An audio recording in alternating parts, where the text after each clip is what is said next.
नमस्ते दोस्तों, मेरे YouTube चैनल में आप सबका बहुत बहुत स्वागत है।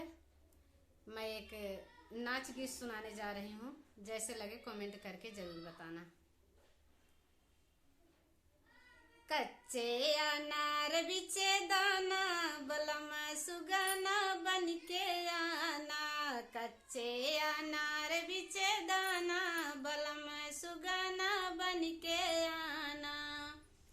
बागों में आना, बगीचा में आना, बागों में आना, बगीचा में आना।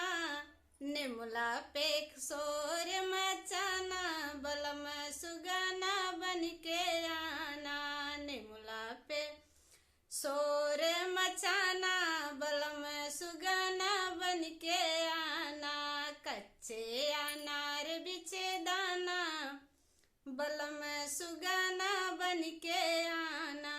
कच्चे अनार बिचे दाना, बलम सुगना बन के आना।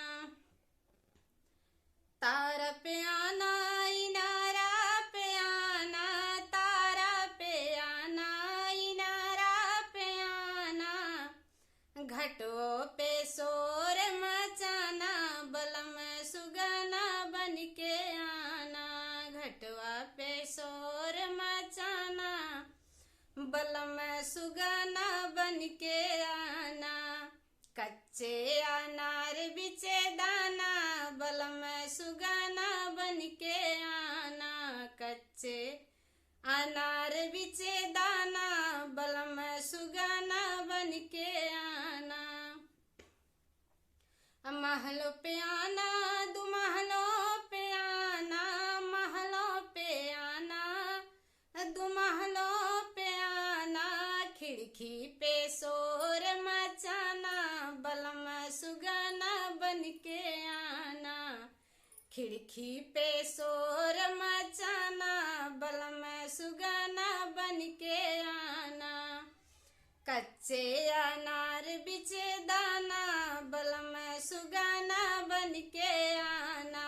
कच्चे अनार बिचे दाना, बलम सुगना बन के आना। बलम सुगना बन के आना, बलम सुगना बन के आना। कच्चे अनार बिचे दाना।